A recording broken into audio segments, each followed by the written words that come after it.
The way she was implicated in the Taylor murder was almost nefarious. You had people leaking stories to the press that she was a big drug user, that William Desmond Taylor might have been her supplier. Hollywood in the 1920s was a different world. Stars earned fortunes that would equal millions today. But the same industry that lifted them up could crush them in an instant. One comedian was accused of a crime he never committed. Another fired the one person keeping his career alive. A leading man punched his studio boss and never worked again. There were whispers about yachts, gunshots, and deals made in silence. Some of these names vanished from history. Others died before they could ever recover. What really destroyed these careers? The truth goes far beyond what the headlines ever told.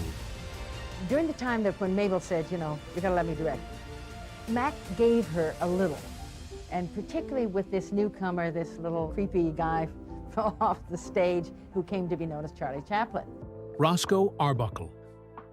On September 5, 1921, Roscoe Arbuckle walked into Suite 1220 at the St. Francis Hotel, ready for a simple Labor Day gathering, and the room filled slowly with 9 people, including a young actress named Virginia Rapp.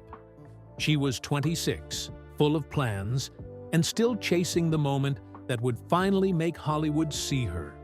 The music, the drinks, and the heat inside the hotel's suite blended together until everything felt hazy. As the party kept moving, Virginia suddenly became sick. She collapsed in pain, and confusion ran through the room as people tried to understand what was happening. Arbuckle helped carry her to another room, hoping she only needed rest, but her condition grew worse until her cries echoed through the suite. Doctors were called, yet nothing seemed to calm the agony. 4 days passed like a blur, and on September 9, 1921, she died. The autopsy showed a ruptured bladder, something that could happen from a fall or a medical problem she already had. Rumors still grew in every corner of the country, claiming Arbuckle's weight had crushed her. Even though medical experts testified it simply did not match the injury. It did not matter. The story was too tempting, and whispers spread faster than the facts ever could. The case turned into a spectacle. Arbuckle was arrested and charged with rape and manslaughter, and by November 14, 1921, the first trial began. The courthouse in San Francisco filled with tension, reporters, and a hunger for drama. District Attorney Matthew Brady pushed hard for a conviction, holding on tightly to testimony from Maud Delmont, a woman who had a long history of extortion and prostitution. The defense tried to show that Virginia had bladder issues even before that night, and that she had been drinking heavily at the party. Every detail was twisted in the papers, and the more outrageous the claim, the faster it traveled. The first trial ended in a deadlock. The second trial ended the same way. The third trial in April 1922 finally reached a verdict. And this time, the jury took only minutes to acquit him. They even wrote a formal apology, saying he had suffered a great injustice. Still, the apology could not undo what the world had already decided. Hollywood moved on without him. Studios banned his films. Paramount suspended him without pay. The scandal drained more than $700,000 from his finances, a number that would equal millions today. Newspapers owned by William Randolph Hearst sold more copies during this scandal than during the sinking of the Lusitania, so every headline became louder and more vicious. Arbuckle tried to rebuild under new names and worked as a director, but the damage clung to him. He never returned to his former height. By the time he died in 1933, he carried the weight of a crime he never committed, and the world barely remembered the truth he had fought to clear. Harry Langdon. While Arbuckle's fall came from a storm of lies and media fire, Harry Langdon's collapse unfolded in a quieter and stranger way. By 1926, Langdon stood beside Chaplin, Keaton, and Lloyd as one of the four great comedians of the silent era. His wide, innocent eyes and soft movements made people feel protective of him, and films like The Strong Man and Long Pants brought him praise from critics and crowds alike. Frank Capra had guided much of that success, shaping Langdon's timing and gently steering his performances. Everything seemed steady, and his rise looked unstoppable. Then fame did what fame often does. In 1927, right when his popularity was at its peak, Langdon convinced himself he no longer needed Capra. He believed he alone understood the delicate mystery behind his character, so he fired the director who had helped lift him to stardom. He stepped onto a film set, certain he could control every part of the process. On August 28, 1927, Three's a Crowd reached theaters, and the audience quickly realized something had changed. Instead of light comedy, the film wandered through dark and sentimental scenes about loss and longing. People left theaters uncertain of what they had just watched. Test audiences disliked it so much that Langdon was forced to reshoot the ending, although nothing could save the film. It failed hard and loudly. His next film, The Chaser, released in 1928, went even deeper into unsettling territory. The story followed a man who stumbled through thoughts of suicide, and long sequences showed him trying different ways to end his life. The shift was so jarring that audiences recoiled. They had come prepared to laugh, but instead, they watched a character drift through despair. The reaction was swift and unforgiving. Those who had remained loyal after Three's a Crowd turned away now. Within 2 years, Langdon went from a celebrated star to someone scrambling for work in Poverty Row Studios. He was soon reduced to writing small gags for other comedians and appearing in minor roles. The man who once stood shoulder to shoulder with Chaplin faded into the background because he misunderstood the fragile heart of his own appeal. Buster Keaton. Buster Keaton's career began like a miracle that seemed impossible to stop. In the early 1920s, he was creating films that felt alive in a way audiences had never seen before. Sherlock Jr. in 1924 moved like a dream inside a dream. The General in 1926 turned a Civil War train chase into pure poetry, with real locomotives, real danger, and stunts that could not be faked. Steamboat Bill Jr. followed in 1928 and proved again that his timing, control, and calm face in the middle of chaos were unmatched. Orson Welles later said that The General was the greatest comedy ever made and maybe the greatest film ever made, and that praise made sense when you learned the details. The movie cost $750,000, an enormous amount at the time, and scenes like the collapsing bridge were filmed once because there was no money for a second chance. Everything had to work, and it did. Keaton's films felt exact, fearless, and free, and that freedom was the key to everything he touched. Then, in 1928, the story turned. Keaton signed with MGM, believing the studio system could protect him and help him grow. Charlie Chaplin warned him not to do it. Harold Lloyd warned him too. Keaton ignored them and gave up the independence that made his work special. At MGM, he lost control overnight. Scripts were handed to him instead of created by him. Directors and writers were assigned, many of them unfamiliar with his style. Improvisation was replaced with rules. The quiet magic he relied on was slowly squeezed out.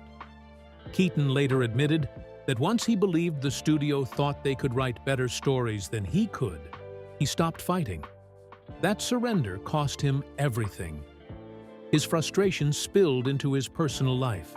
His marriage collapsed. Alcohol took over.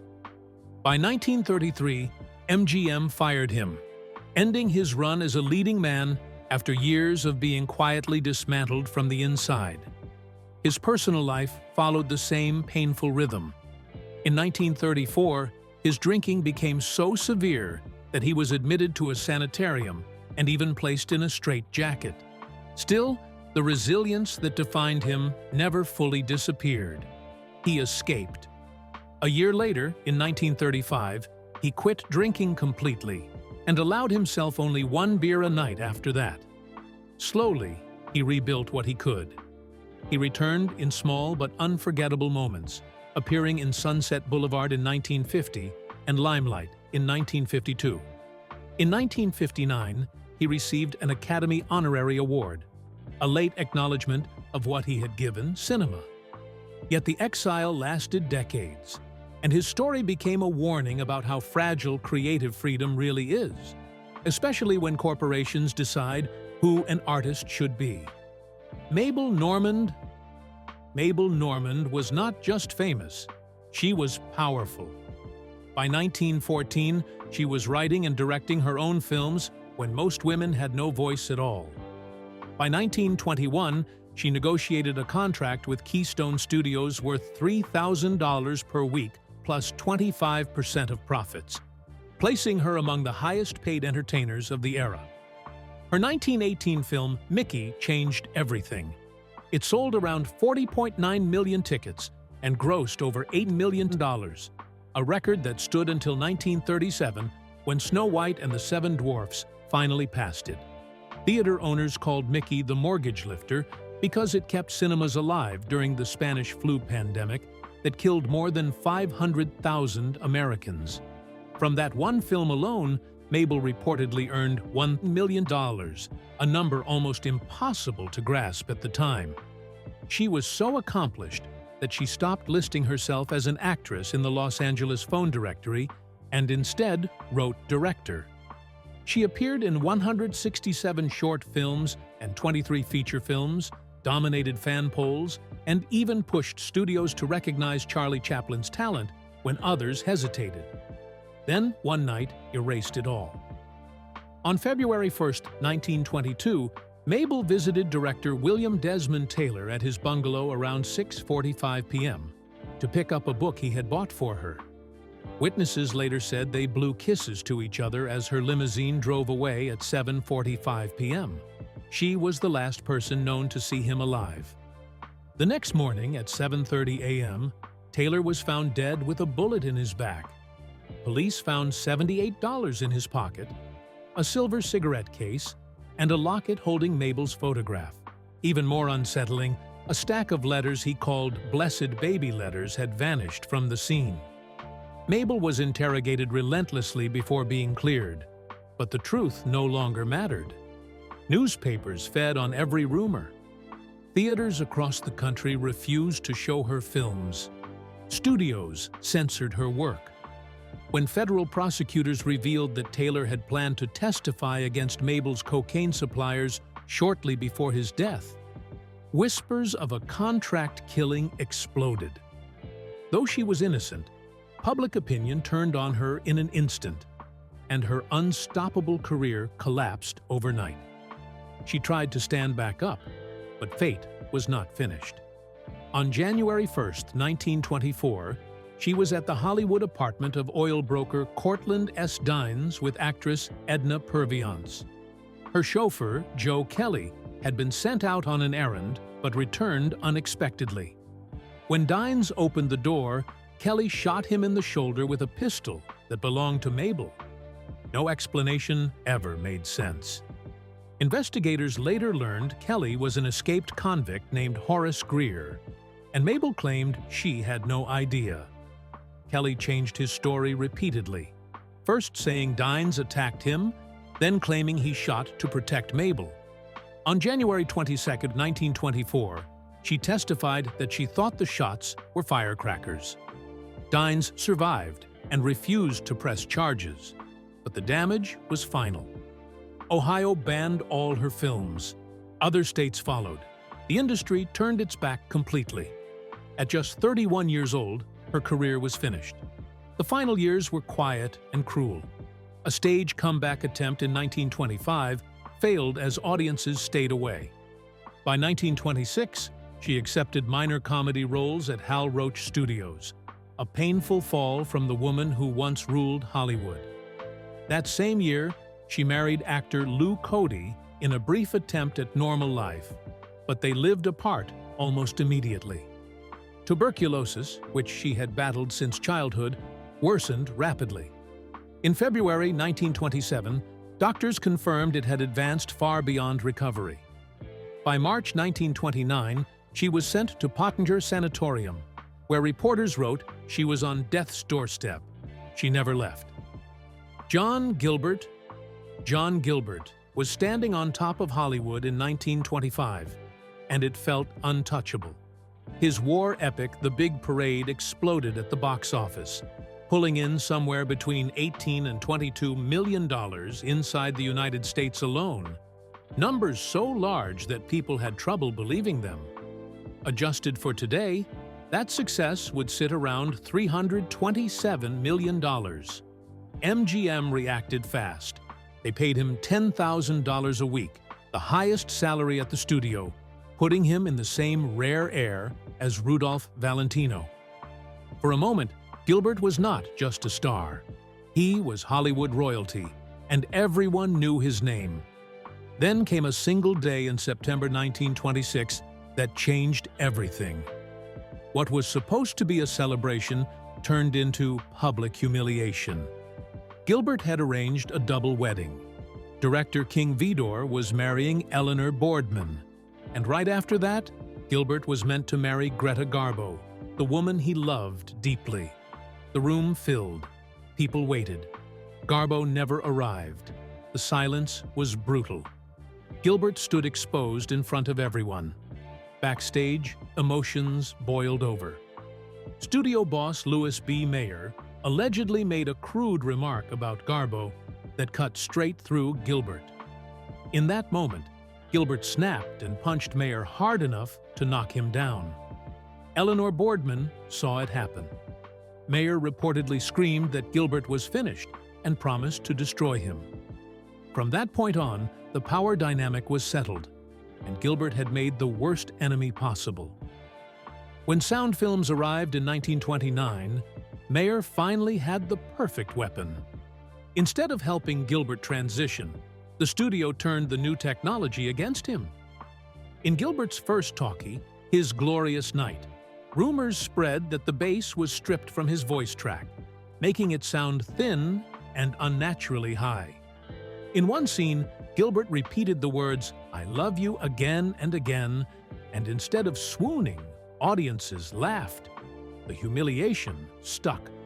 What made it worse was that later the same year, Gilbert appeared in the Hollywood Review of 1929, and his voice sounded completely normal. But the damage was already done. MGM followed up by releasing Redemption, a film that had been shelved earlier because of poor sound quality. It reinforced the idea that Gilbert could not handle talking pictures. From there, the studio buried him with weak scripts and forgettable directors. By 1933, only 4 years after his first talkie, his contract was terminated. The $10,000 a week vanished overnight.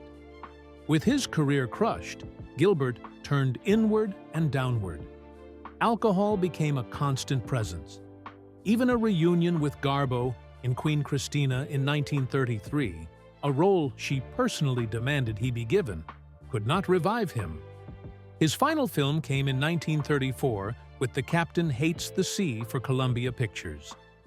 By December 1935, his health was collapsing. A serious heart attack nearly killed him.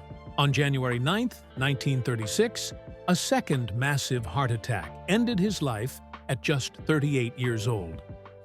At his funeral on January 11th, mourners included his 2 ex-wives and Marlene Dietrich, who had tried desperately in his final years to save him by hiding his liquor bottles. His fall became a warning whispered across Hollywood. In that studio system, crossing the wrong executive could erase even the brightest star. Greta Garbo. Greta Garbo's downfall unfolded differently. Quieter, but just as devastating. It began with money. In 1937, her film Conquest landed like a financial bomb. MGM spent $2.7 million on the lavish production. Garbo earned $250,000 for the role, while Charles Boyer was paid $125,000. Because filming ran long, both contracts triggered bonuses. Garbo took home an extra $100,000.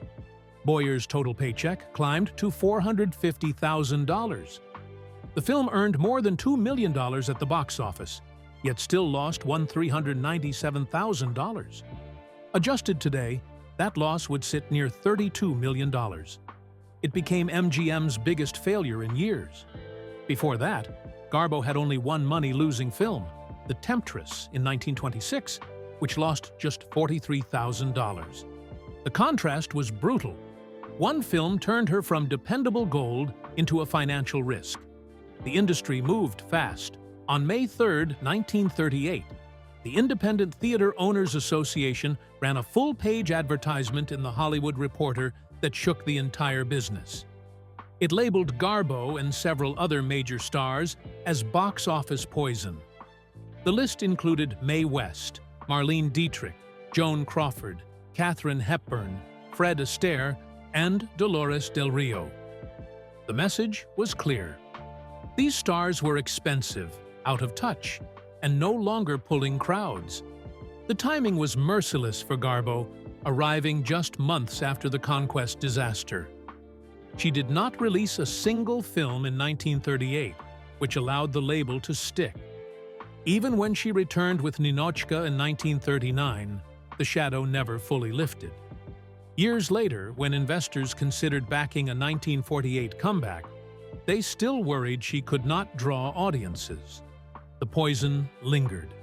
MGM knew it had to change her image to survive. They took a risk and cast her in Ninotchka, a romantic comedy directed by Ernst Lubitsch. It was a sharp turn. Garbo had built her reputation on tragedy and mystery, not humor. The marketing leaned into it, proudly announcing Garbo Laughs. The gamble worked. The film was a hit with critics and audiences and earned her a 4th Academy Award nomination. For a moment, it felt like a rebirth. The studio rushed to repeat the formula and paired her again with Melvyn Douglas. Yet something inside Garbo had already shifted. She lost the Oscar. Studio interference grew heavier. Irving Thalberg's death in 1937 changed the balance of power at MGM. What should have been a full comeback became a brief, bright flare. The end came with Two-Faced Woman in 1941. The film asked Garbo, then 36, to play a ridiculous double role involving a fake twin sister, skiing, swimming, and dancing the rumba. Audiences recoiled. Critics were savage. One review said watching it felt like seeing Sarah Bernhardt swatted with a bladder. Released in January 1942, the film collapsed at the box office and became Garbo's final screen appearance. Her MGM contract ended soon after in what was called a mutual decision. Mayer offered her a large severance check. Garbo refused it, saying she had not earned the money. It was a rare act of principle in a business built on survival. She did not plan to disappear forever. She intended to wait until World War II ended. But her films relied heavily on European audiences, and that market had vanished. Mae West did not just rise in Hollywood, she carried it on her back. By 1935, her power was unreal. She earned $480,000 in a single year, making her the second highest paid person in the entire United States, beaten only by William Randolph Hearst. Just 2 years earlier, in 1933, her film She Done Him Wrong had taken a modest $200,000 budget and turned it into $200,000 at the box office. That one movie kept Paramount Pictures from collapsing. The following year only pushed her higher. I'm No Angel became Paramount's biggest hit of 1934, and suddenly, Mae West was not just famous, she was untouchable. Or so it seemed. Everything shifted in 1934 when the Hays Code came down hard. These censorship rules heavily shaped by Catholic moral standards, went straight for everything Mae West stood for. Her words were sliced apart. Her sharp double meanings were rewritten. Her confidence was softened until it barely resembled the woman audiences loved. The movies still came out, but the spark was gone, and everyone could feel it. Then came December 12, 1937. Mae appeared live on NBC's The Chase and Sanborn Hour in an Adam and Eve sketch with Don Ameche. The script had already been approved, but Mae did what Mae always did. She leaned into the moment. She purred her lines. She let her voice carry the joke. America heard it, and panic followed. The backlash exploded overnight. Women's clubs flooded networks with angry telegrams. The FCC condemned NBC. Catholic organizations demanded punishment. NBC responded by banning Mae West from radio entirely, not for weeks, not for months. For the next 10 to 15 years, her name itself became taboo. Hollywood followed quickly. On May 3, 1938, theater owners ran a full-page ad in The Hollywood Reporter calling her box office poison. Her 1937 film, Every Day's a Holiday, collapsed so badly that some theaters pulled it after just 1 week. The woman who once saved a studio was suddenly unemployable. Censorship did not slow her down. It erased her. Around the same time, another star was learning how fast success could turn against you. Marion Davies was at the very top in 1924. Theater owners crowned her Queen of the Screen. She was named the #1 female box office star in America after hits like When Knighthood Was in Flower from 1922 and Little Old New York from 1923 dominated theaters. In just 10 years, she had already appeared in 29 films, nearly 3 movies a year. She was especially gifted at comedy, though few people wanted to admit it later. Then, November 19, 1924 arrived and never left her life. That was the day producer Thomas Ince died aboard William Randolph Hearst's yacht, the Oneida, during what should have been his 42nd birthday celebration. The official cause was a heart attack, but Hollywood did not believe it. Rumors spread instantly that Hearst had shot Ince, either in a jealous rage or by mistake while aiming at Charlie Chaplin.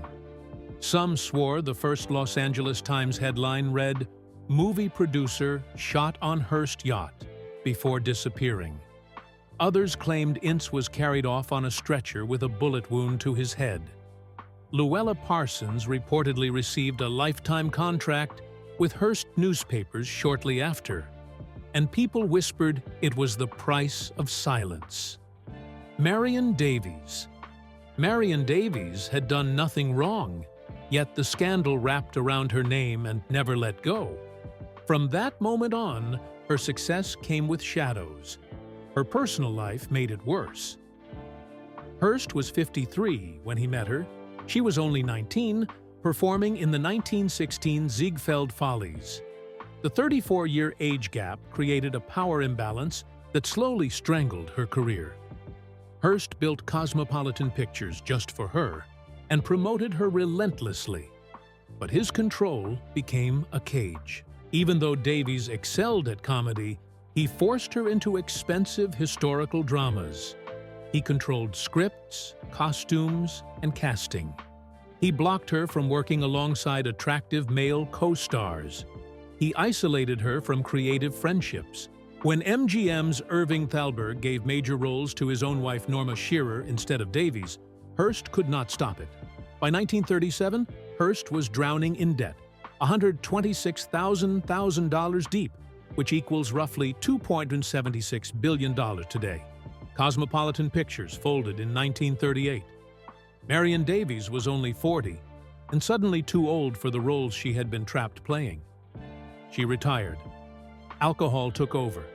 At parties at San Simeon, she would drink and lash out, blaming everyone for the career she felt had been taken from her. She died in 1961, at age 64, from malignant bone cancer of the jaw. never seeing her reputation repaired. The final wound came in 1941 with Citizen Kane. The character Susan Alexander was widely understood as a stand-in for Davies, portrayed as untalented and propped up by a powerful man. It was cruel and inaccurate. Davies had real box office success long before Hearst's over-promotion damaged her image. Orson Welles later admitted the portrayal was wrong and said Davies was nothing like that character.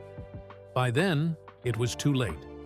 Her name was rewritten in history, and the lie stuck.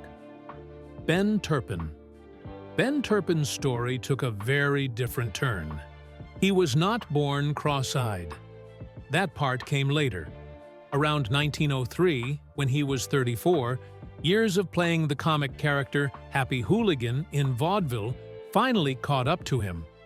After crossing his eyes repeatedly for laughs multiple times a day, one eye simply stayed that way. What started as a gag became permanent, and it gave him the face that made him famous in silent films. By the early 1920s at Keystone Studios, he was earning between $3,000 and $3,500 per week. He loved saying it out loud.